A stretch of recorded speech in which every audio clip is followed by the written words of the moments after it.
Live on your side. Good Day Alabama starts right now. An update this morning on an 8-year-old boy who drowned over the Labor Day weekend. What the child's principal says about the kind of student he was. A former assistant basketball coach who admitted to an inappropriate relationship with a student is now sentenced. What he said to the victim's family in a Bibb County courtroom.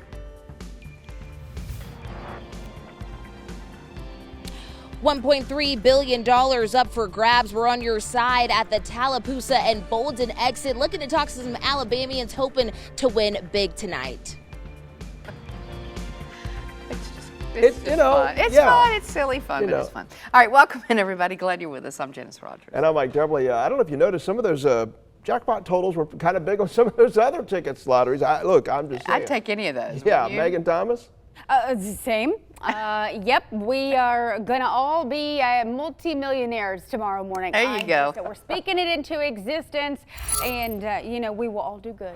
Listen, at 5:30 this morning, the weather is nice and quiet. We do have areas of patchy fog. Doesn't look like a big issue to report, but back and through Marion and even Winston counties, city of Haleyville, you could see some patchy fog. Talladega this morning, you've got it there in the distance as well. No dense fog advisory at this hour, but we'll keep our eyes on it if the National Weather Service decides to change their mind. Temperature sitting at 60 degrees in Talladega County, Alabaster at 64, Birmingham, you're getting started right around 67. And look where high temperatures are headed. We'll be back in to about 86 degrees. The average this time of year, 89. We skyrocket through it between Friday and even into Saturday morning and afternoon. It's going to be warm, but look at how we tank back into Monday and Tuesday of next week. We're going to tell you what causes that temperature drop and big swing coming up here next. Janice. All right, Megan, a sad update this morning. We're learning a little bit more about a child who drowned in Hoover over the weekend. Police confirming that Grayson Maiden was found unresponsive in a pool in the South Lake neighborhood and then later died at Children's Hospital. Now, we've learned that he was a student at Rock City Prep School in Birmingham, described as a lovable young man. WBRC spoke with his principal, who said Grayson walked into school each morning with a smile on his face. Grayson was a high energy student that smiled a lot, brought energy in every room that he entered, and also touched the lives of every student that he came in contact with. Hoover police detectives and the Shelby County Coroner's Office are still investigating how he drowned, but they say no foul play is suspected. Covering Bibb County, our cameras capturing when some of the people charged in that heinous child sex abuse ring in Brent appeared in court. The suspects face various charges for acts against children as young as 3 years old. Investigators say many crimes were committed inside a storm shelter in the Brent community. Authorities also say as many as 20 other suspects may have been involved. We're working to get more details on what came out of Tuesday's court hearing. We'll update you on any new developments. A former Bibb County High School employee was sentenced over an inappropriate relationship with a student. Jeremy Russell was an assistant basketball coach for the school when he was arrested nearly 2 years ago and charged with having sexual contact with a student. Your West Alabama reporter Kelvin Reynolds joins us live with more, including what the former coach said in court to the victim's family. Kelvin. Good morning to you, Mike and Janice. Jeremy Russell confessed in court. He told the judge that he made a mistake, and then he also apologized to the victim and her family. Before sentencing, we got a chance to hear from the parents of the victim, who told the judge and others in court that, quote, Russell was supposed to protect our child. The parents also read a letter from their teenage daughter, which she wrote in, quote, since the assault, my world has become small and dark. Jeremy Russell also had his supporters in the courtroom, too. Character witnesses that included Centerville Mayor Mike Oakley, who pushed for probation, saying that he had known Russell since he was a young child. And Russell's mom also added, we make no excuses. We know it was wrong, but feel jail time would not be good. Now, the judge eventually sentenced Russell to 2 years in prison and 13 years of probation. Your reporter in West Alabama, Kelvin Reynolds, WBRC. 6 News on your side. Thank you, Calvin. Covering Walker County, the second in command at the sheriff's office was in court while in uniform for charges he's facing. Chief Deputy Ralph Williams was indicted yesterday for knowingly employing a deputy who was not certified. Walker County Sheriff Nick Smith is facing similar charges. The state agency who certifies law enforcement, APOS, investigating these cases now, and we did learn that Williams likely will not go to trial until next year. The Hoover Planning and Zoning Commission met to consider several new development proposals and whether to move them forward to the full City Council. Proposals include the second phase of the Stadium Trace project, which developers say could bring more restaurant, shopping, entertainment options to the corner of Stadium Trace Parkway and Brock's Gap Parkway. The commission unanimously voted to recommend the current plan move forward to the full City Council for a vote. That plan right now does not include a new performing arts center. City Councilor and Commission member Christy Driver says that she believes that Hoover, though, would support one. However, the developers have different ideas. Certainly am a big fan of having an arts center in the future for Hoover, but it sounds like this may not be the right location for that. The developers decided to go in a different direction there. I know that the other 55 and up community that's in the area, the Knox Village, has been very successful, and so certainly if they want to put that there, I think it sounds like a great opportunity. The commission also voted to send plans to the full council for a vote to bring the Mobile-based chicken finger chain Fusakli's restaurant to Hoover. Happening tonight, the latest drawing in the Powerball lottery with the jackpot now at $1.3 billion. So the excitement in Alabama as people are heading to the state lines. Ajay Robinson is in Georgia at the state line there to check out how folks are going to try their luck. Hey, Ajay, good morning. Hey, good Wednesday morning to you both. You know, we're here off of exit 5. That's the Tallapoosa and Bolden exit. And you know what? We've already seen a ton of Alabama tags out this way. People are driving hours just for a shot at the big jackpot. That's that $1.3 billion. I mean, man, that's a lot of money right there. Now, just 10 minutes ago, we talked to some of the cashiers over at this local gas station. You know, some of them told us that one guy actually came in and bought $700 worth of Powerball tickets. And I just spoke to another man who bought $150 worth. Here's what he had to say about if he planned to keep it a secret if he won or who he might tell. Now, would you tell your family, your friends, or would you keep it a secret for a little while? I would have to keep it a secret. Really? Yeah. Okay, so we're not sharing the money, are we? No. No, we're keeping it to ourselves. At least for a little bit. Hey, I don't blame him. I mean, $1.3 billion on the line. I don't know, Mom, Dad. I don't know if I'm going to share that with you guys or not. I'd have to think about it, honestly. No, I'm just kidding. Some people might get it. But, hey, we're going to stick around at this local gas station, try to find some other hopeful winners who have come all the way from all across Alabama over here to buy these tickets. Now, I might go ahead and buy a couple of tickets myself. Megan, I did go ahead and get you some tickets as well. So I've got those in my pocket right now. I might try it for a chance to win also. And if, hey, I'm missing at work tomorrow, you guys know why. I'm going to toss it back to you guys in studio. All right. Thank you, Ajay.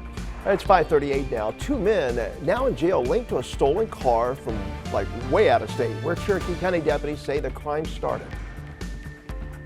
And Rainbow City officials are tackling illegal dumping near a creek. What their next step is to try to stop this issue. All right, the time now is 5:40, and the climate nerd in me just loves data, and I thought I'd share something with you. Look at the monthly rain totals from the beginning of the year. January, February, March, April. May stands out significantly for the month of May in Birmingham, where we saw over 11 inches of rain. And then look at how the rain has tapered off. Between July and August, we saw really around 3 inches for the month. And look at where we're standing right now. 3 days in, Birmingham almost up to 1/4 inch, Tuscaloosa almost up to 1 inch, where we average between about 3 and 4 inches for the month of September. Now look at how things play out over the next couple of months. The average for Birmingham is about 4 inches of rain, and then in October we go down to about averaging around 3. With that being said, between now and October, it's typically our driest month, so the drought always gets a little bit more expansive and stronger across our end of the state. And look, right now, back through portions of South Alabama, even the northwest corner of the state, we're between moderately and abnormally dry. So any rain that we get bit is always welcome. We'll talk much more about how we shake out with the rain coming up here next. Megan, thank you. An update this morning on a crash on Lake Martin over the Labor Day weekend. A 12-year-old was taken to the hospital. It happened Sunday on Kalijah Creek when a 12-year-old was operating a Sea-Doo and towing another 12-year-old on a kneeboard. They crashed into the causeway. Aaliyah's Marine Division gave 43-year-old Jennifer F. Hartsfield a citation for giving permission to operate a vessel without a license. She is the registered owner of the Sea-Doo the child was riding. State law says that children 12 and 13 years old can only operate a vessel if licensed, and a person 21 years old or older is on board with them. That adult must also have their license. Covering North Alabama, 2 people are facing charges after Cherokee County deputies found a car stolen from Colorado. James Rochester and Nicholas Menard are facing charges of receiving stolen property. Deputies say they got word that the stolen car was off of Highway 9 North in the Cedar Bluff community. There they found the suspects and a stolen Ford Mustang. Covering Etowah County now, Rainbow City is cracking down on illegal dumping after officials say piles of trash were found near a neighborhood creek. Neighbors say it's not only nasty, but the trash is polluting the waterways now. In the Rainbow Estates neighborhood, homeowners are asking if that dumping is legal. A public works official tells us crews come through once a month to pick up large items or debris, but those items should be placed in front of your house, not by the creek. Me and my friends sometimes hang out over there in the woods, and we find a bunch of bricks and broken glass bottles, and a couple days ago I had to pick up a couch out of the creek. We were just notified of this situation today about the dumping it by the creek in the cul-de-sac. We currently don't have a ordinance against this. It seems to be a problem within the whole city. A city truck came by Tuesday and crews cleared the debris pile in front of the creek. The Public Works Department is also placing a new sign that reads "No illegal dumping" or face a $500 fine. Come with me, Chucky. Come on. Come with Chucky. Yes, that is Chuck E. Cheese in handcuffs. Why Florida police arrested the man in the costume. And the message state officials have for you as they raise awareness for National Preparedness Month for natural disasters. It's 5:44. That's a look over the Magic City. Beautiful. We're now the City of Lights. How about that? Good.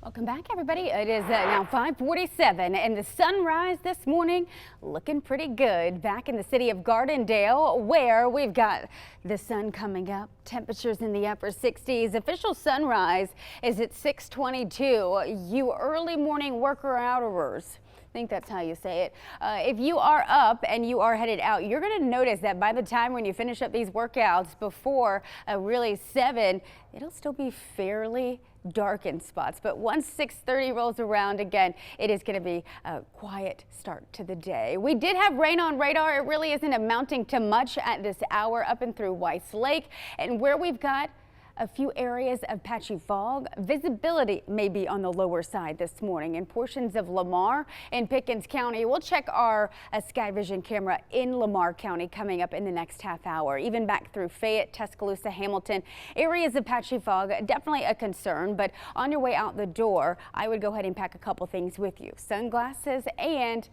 if you want to be extra prepared, maybe the umbrella. I do anticipate as this trough slings through that we will see some isolated showers, not just this morning, but later this evening as well. Look, back up and through Marshall County, just north of Gunnersville, you've got some light rain. Otherwise, things are nice and quiet. We're at 67 right now in downtown Birmingham, low 60s in Fayette, mid 60s in Tuscaloosa. Planning the rest of the day, look at timestamp 8 o'clock. We've got temperatures climbing back into the lower 70s by about lunchtime. 3 o'clock, we'll be back in the mid and upper 80s. The further south you travel, the warmer you'll be. I think Tuscaloosa could get near 90 degrees today. Increasing clouds to the afternoon and early evening with a risk for a stray shower. Temperatures overnight getting back into the 60s and low 70s once again. We've got 87 in Walker County today, along with Pell City, through St. Clair, through Talladega, through Anniston. I've got 86 degrees for Birmingham, a little bit warmer back in through Tuscaloosa. Now, if you like the 90s,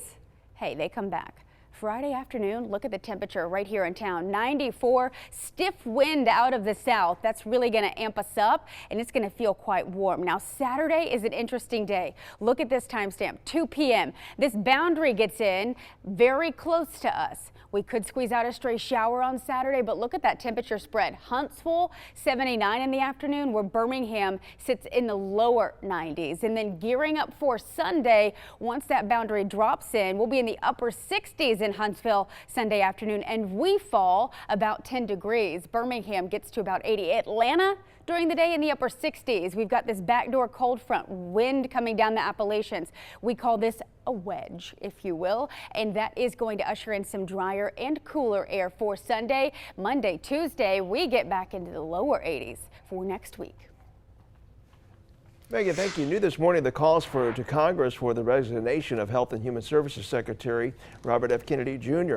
More than 1,000 current and former employees of the U.S. Department of Health and Human Services sent a letter to Congress this morning. The letter spells out reasons they want Secretary Kennedy Jr. off the job. They accuse him of, quote, facilitating the firing of Senate-confirmed CDC's director. They also accuse him of hiring people who make politically motivated health decisions, particularly in regard to COVID and measles vaccines. RFK Jr. has not responded to the letter. Recently, Republican Senator Dr. Bill Cassidy posted the high-profile CDC departures will require oversight, but with a GOP-controlled House and Senate, there are doubts the calls for resignation will go anywhere. Well, fun at Chuck E. Cheese quickly came to an end when a worker in the suit was arrested, and it was all caught on the police body cam. Chucky's a little bit busy, ma'am. Chucky, come with me, Chucky. Come on. Come with Chucky. Chucky, stop resisting. Yeah, they were Stop actually resisting. after the man in the costume who ended up in handcuffs. According to court records, 41-year-old Jermel Jones was arrested on credit card theft and fraud charges. This was in Tallahassee. Police detained him there right in front of the customers. He was placed in a police car and had to take off his costume as officers talked with him. All I do is work. This. Okay. I believe you. We're just doing our job right now too, sir, okay? Oh, no. Can I smoke a cigarette? No. That arrest happened back in July. Some states out west are dealing with dangerous heat, including California, which is also being impacted by thousands of lightning strikes, some of those leading to wildfires. The California Department of Forestry and Fire Protection are reporting about 40 active fires this morning. What you see here, firefighters working to put out the so-called rock fire in Sacramento County. It's one of several wildfires caused by lightning strikes across that state. Several homes have been destroyed in the historic gold mining community of Chinese Camp. Evacuation orders are also in effect in that area. More than 15,000 are without power. A safety check for you this morning. September is National Preparedness Month, and Governor Kay Ivey and the Alabama emergency leaders are urging you to get ready now for any possible natural disaster that could happen in the future. State officials say the time to do it is now, to be prepared, and that includes having an emergency plan in place, knowing where to take shelter nearby if you need to. Leaders also say you should have a go bag packed with enough food and water to last several days. You should also have a NOAA weather radio for updates on storms, batteries, a first aid kit, a flashlight, and of course, pack those medications. If you're an Amazon Prime member, the service and benefit you'll be losing related to shipping. Why the city of Irondale has decided to temporarily close Beacon Park.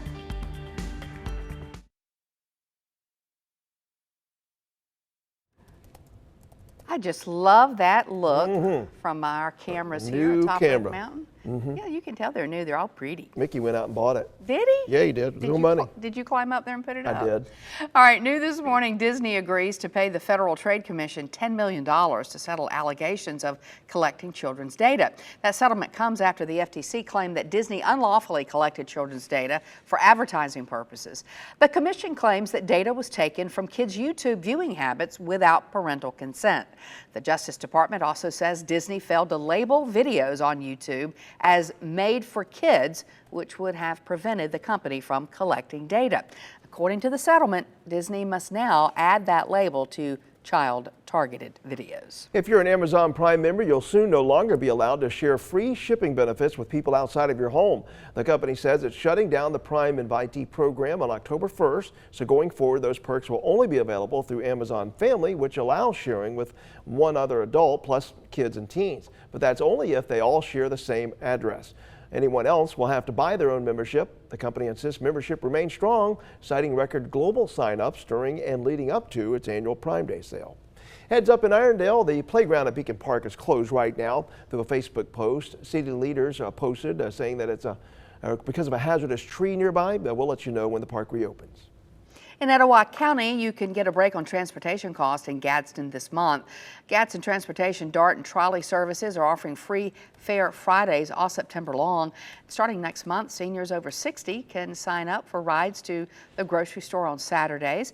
We have all the details on the WBRC News app. Alabama leaders celebrating the announcement of the U.S. Space Command headquarters relocating to Huntsville.